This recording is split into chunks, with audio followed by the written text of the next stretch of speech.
The peaceful HFY, the Galactic Council, had existed for 3,000 years. In all that time, they had never known war. Not real war. The council chamber floated above the planet Nova Prime, a massive station where representatives from 40 different species gathered. They came in all shapes and sizes. The tall, blue-skinned Alari, the small, furry Pex, the floating, gaseous Norn. All of them lived in peace. Ambassador Krill, a four-armed Alari, stood before the council. His skin glowed softly as he spoke. "Friends, we have discovered a new species," he said. "They call themselves humans. They live on a planet they call Earth." The council members whispered among themselves. New species were always exciting. The Pex representative, a small creature named Finn, raised his paw. "Where is this Earth?" Finn asked. Krill's face showed concern. "That is the problem. Earth is a Class 12 death world." Silence filled the chamber.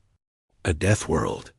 The most dangerous classification a planet could have.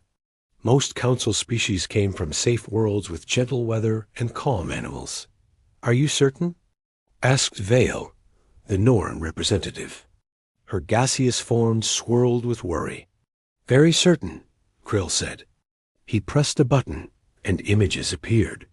Earth has violent weather, patterns, earthquakes, volcanoes, hurricanes, tornadoes. The temperature swings are extreme. And the predators. The images showed creatures from Earth. Lions, bears, sharks, crocodiles. The council members gasped. These animals were built to kill. How do these humans survive? Finn asked. "They are persistence hunters," Krill explained. "They chase prey until it collapses from exhaustion. They can run for hours without stopping. Their bodies heal quickly from injuries. They can eat almost anything. And they compete against these predators." "Impossible," Vale said. "No species could evolve under such conditions." "Yet they did," Krill said. "And now they have space travel. We must make contact." The council agreed. First contact was made 3 months later. The human ship arrived at the council station. It was different from other ships. Thick armor, powerful engines, strange weapons that confused the council's sensors. The human ambassador stepped out. His name was Jack. He was tall and muscular, built like the predators from his world. But his smile was warm. "Thank you for meeting us," Jack said. His voice was strong but friendly. The council welcomed Earth into their community. They offered trade, knowledge, and friendship. Jack accepted gratefully. He told them about Earth, about human history, about their culture, but he did not tell them everything. The peace lasted 2 years. Then the Vrix attacked. The Vrix Empire was the largest power in the council. They were insect-like creatures with hard shells and cold minds. They believed in expansion and control. They attacked the human colony on New Terra without warning. 5,000 humans lived there. Farmers, teachers, families. The Vrix ships came from nowhere and fired their weapons. The colony sent one message before communications were cut. "Help us." Jack rushed to the council chamber. His face was different now. The warmth was gone. "The Vrix attacked New Terra," he said. "We need immediate assistance." Krill looked uncomfortable. "Ambassador Jack, the Vrix claimed New Terra was in disputed space. There were children there," Jack said quietly. "Families. They fired without warning." Vale spoke gently. "We understand your anger, but the council does not interfere in territorial disputes. We must remain neutral." Jack stared at them. For the first time, the council saw something new in human eyes. Something cold and hard. "You will not help us?" Jack asked. "We cannot take sides," Finn said. "It is our way."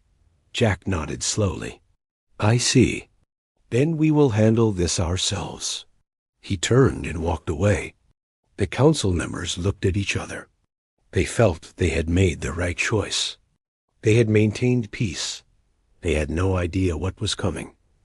Back on Earth, the human government held an emergency meeting. Jack's report was clear. The council would not help. Humanity stood alone. "What are our orders?" asked General Stone, a gray-haired woman with hard eyes. The president, a man named Robert, looked at the reports from New Terra.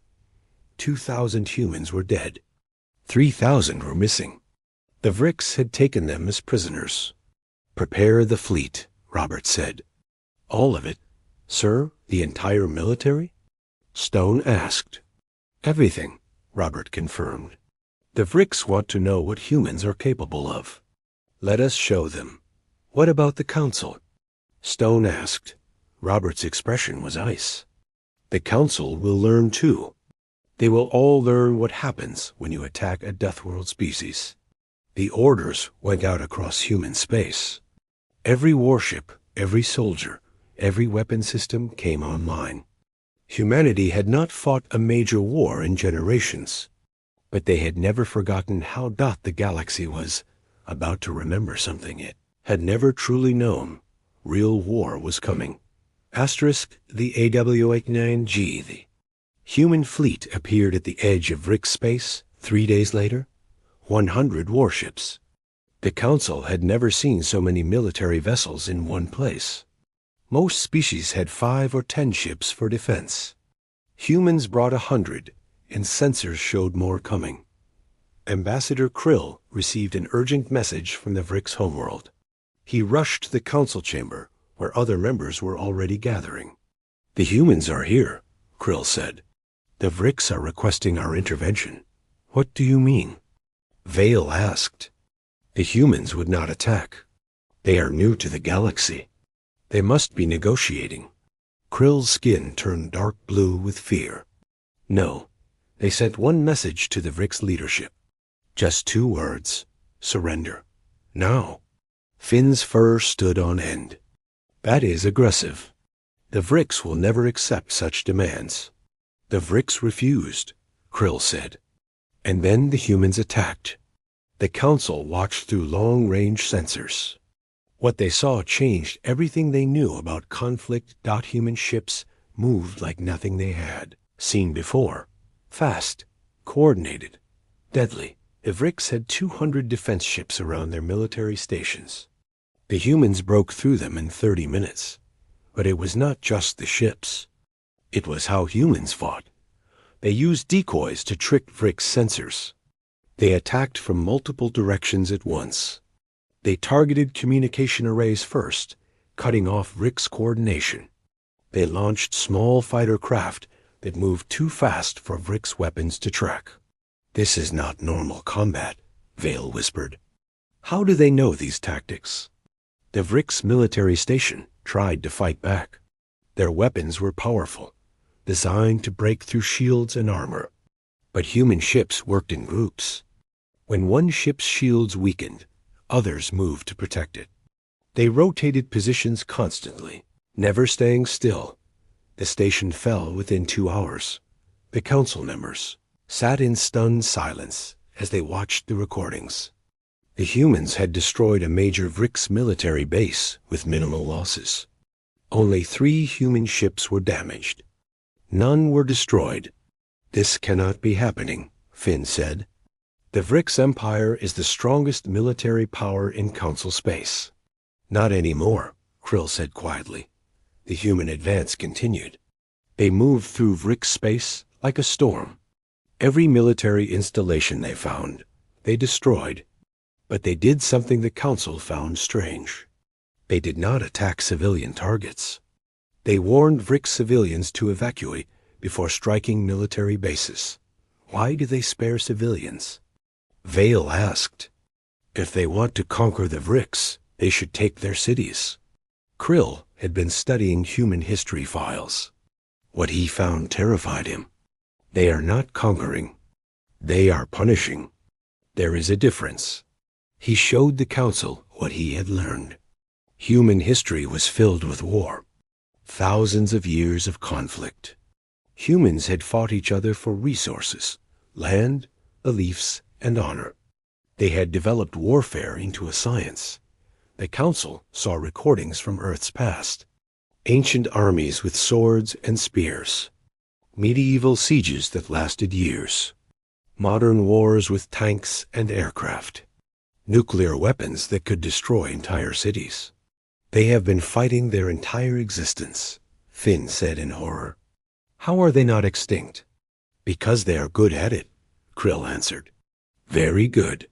The Vrix Empire tried everything. They sent their best ships. They used their most powerful weapons. They attempted ambushes and surprise attacks. Nothing worked. Humans had an answer for everything. When the Vrix used long-range missiles, humans deployed countermeasures. When the Vrix tried to ram human ships, humans moved out of the way. When the Vrix hid behind asteroid fields, humans sent Marines in armored suits to board their ships directly. Asterisk. That last tactic shocked the Council most of all. They are fighting inside Vrix ships? Vale asked. That is insane. The Vrix will tear them apart. But the recordings showed otherwise. Human Marines in powered armor moved through Vrix ships with brutal efficiency. They carried weapons that fired metal projectiles at incredible speeds. They threw explosive devices. They worked in small teams that covered each other. The Vrix warriors were tough, with natural armor and sharp claws. But humans were faster, smarter, and more coordinated. Within minutes, human Marines would capture a Vrix ship, secure the crew, and move to the next target. What are they? Finn asked. How can one species be so effective at war? Krill had the answer. Earth made them this way. On a death world, everything is a threat. Humans learn to hunt, to fight, to survive against impossible odds. Then they turned those skills against each other for thousands of years. They have been training for war their entire history. 3 weeks into the conflict, the Vrix Empire had lost half their military. The Council called an emergency session and invited Ambassador Jack. He arrived alone, still wearing the same calm expression. But now the Council saw it differently. That calmness was not peace. It was control. The control of a predator. Ambassador Jack, Krill began. The Council wishes to negotiate peace between humanity and the Vrix. No, Jack said simply. The Council members looked at each other in confusion. No one refused the Council's mediation. You must stop this war, Vale insisted. Too many have died. Jack's eyes went cold. 2,000 humans died at New Terra. We asked for your help. You refused. Now the Vrix will face justice. What do you want? Finn asked. Jack's answer was clear and hard. The return of our people. Reparations for the families of the dead. And the Vrix military leadership will stand trial for attacking civilians without warning. The Vrix will never agree, Krill said. Jack smiled, but there was no warmth in it. Then we will continue until they do. We can fight for years if necessary. Can the Vrix? The Council had no answer. They had never met a species willing to fight until total victory. In their culture, conflicts ended when both sides grew tired. But humans did not grow tired. They grew more determined. The war continued for 2 more weeks. The Vrix Empire, proud and ancient, finally broke. They surrendered completely. Asterisk, the new reality why the Vrix High Commander came to the Council station in chains. His name was Drax, and he had ruled the Vrix military for 20 years. Now he stood before Ambassador Jack, broken and defeated. We surrender, Drax said. His voice was bitter. What are your terms? Jack stood with General Stone beside him. Behind them, the Council members watched silently. They needed to see this. They needed to understand. All human prisoners will be returned immediately, Jack said. Unharmed, Agreed, Drax said. The Vrix will pay compensation to the families of those killed at New Terra. The amount will be decided by an independent tribunal. Drax's mandibles clicked in anger, but he nodded. Agreed. The Vrix military will be reduced by half. The ships will be decommissioned under human supervision. That will leave us defenseless. Drax protested. Jack's expression did not change. You should have thought of that before attacking civilians. You wanted to show your strength. Now you face the consequences. Drax lowered his head. Agreed. Finally, Jack said, you and your commanders will stand trial for war crimes. The Council will oversee the trial, but humans will present the evidence. The Council members stirred. This was unprecedented. No species had ever held another accountable like this. I accept your terms, Drax said quietly. The treaty was signed that day. The Vrix Empire, once the strongest military power in the galaxy, was now under human oversight. Their surviving prisoners came home. The families of the dead received justice, but the galaxy had changed in ways no one expected. 3 months after the war ended, the Council held a special session. Every member species attended. They had questions. Many questions. Ambassador Krill spoke first. Ambassador Jack, the Council wishes to understand. How did humanity become so effective at warfare? Jack looked at the assembled species. 40 different races, all watching him with fear and curiosity. Earth taught us, he said simply. Our world tried to kill us every day. Predators hunted us. Weather destroyed our homes. Disease killed our children. We had 2 choices: adapt or die. But war, Vale said. You fought each other. For thousands of years. Why? Jack's expression was sad. Because we had nothing else. Different tribes wanted the same resources. Different nations wanted the same land. Different beliefs clashed. We fought because we did not know how to share. And now? Finn asked, will you conquer the galaxy? No, Jack said firmly. We learned something from all those wars. We learned that peace is better than victory. But we also learned that peace must be protected. General Stone stepped forward. The Council failed to protect human civilians. That cannot happen again.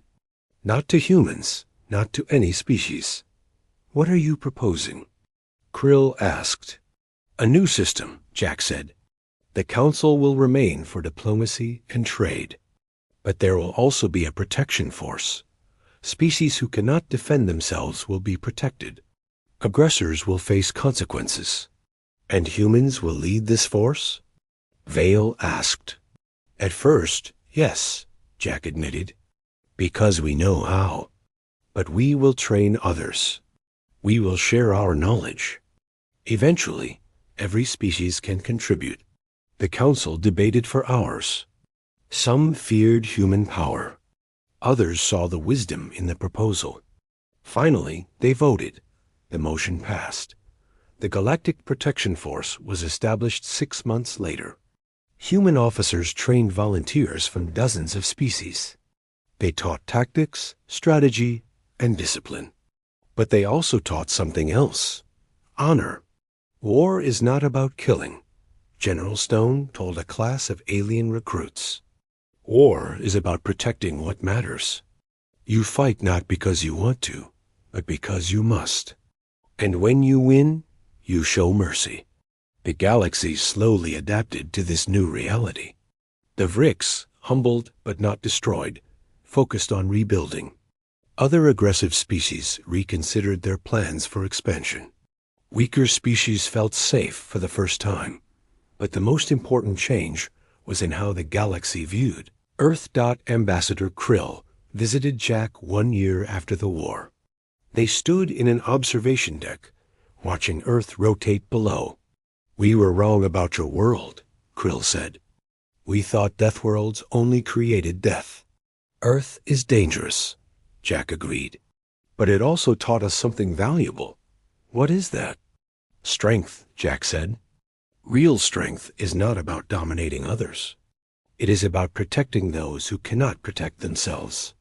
Earth made us strong enough to survive. Now we use that strength to help others survive. Krill's skin glowed with understanding. Your world created warriors, but you chose to become guardians. Yes, Jack said with a small smile. Because we remember what it is like to be helpless, to ask for help and be denied. We will not let that happen to others. The galaxy entered a new era. The Council still governed through diplomacy. But now, protected by the Deathworlders from Earth, peace had real meaning. Species who once raided their neighbors now faced consequences. Pirates who preyed on trade ships were hunted down. Slavers found their operations destroyed by human marines. The Galactic Protection Force grew. Humans trained thousands of alien soldiers. They shared their technology, their tactics, and their philosophy. Some species proved natural warriors. Others excelled at support roles. All of them learned the human way. Fight with honor, protect the innocent, and show mercy to the defeated. 5 years after first contact, Earth had changed the galaxy forever. The peaceful races remained peaceful, but now they felt secure. The aggressive races learned restraint. And humanity, the species from the Death World, became known not as conquerors, but as protectors. Ambassador Jack stood before the Council, one final time before returning to Earth. Krill asked him a question that had bothered him for years. Do you ever regret teaching us about war? Jack thought for a moment. I regret that it was necessary, but I do not regret the outcome. The galaxy is safer now. Peace is not just the absence of war. Peace is the presence of justice. He looked at the Council members, these beings who had once feared humans. You asked us what war really is, Jack said. Now you know. War is not glory or conquest. War is sacrifice. It is doing terrible things for good reasons. It is protecting the weak from the strong. That is what we showed you. And what now? Vale asked. Jack smiled. Now? Now we teach the galaxy how to keep the peace we fought for. Because that is even harder than war. As Jack's ship left the Council station, heading home to Earth, the galaxy watched. The Deathworlders had responded to aggression with overwhelming force. But they had also shown mercy, honor, and wisdom. The Council had discovered what war really was. But more importantly, they had discovered what came after war got peace. Real peace. Protected by those strong enough to defend it. And the galaxy would never forget the lesson. The end, asterisk.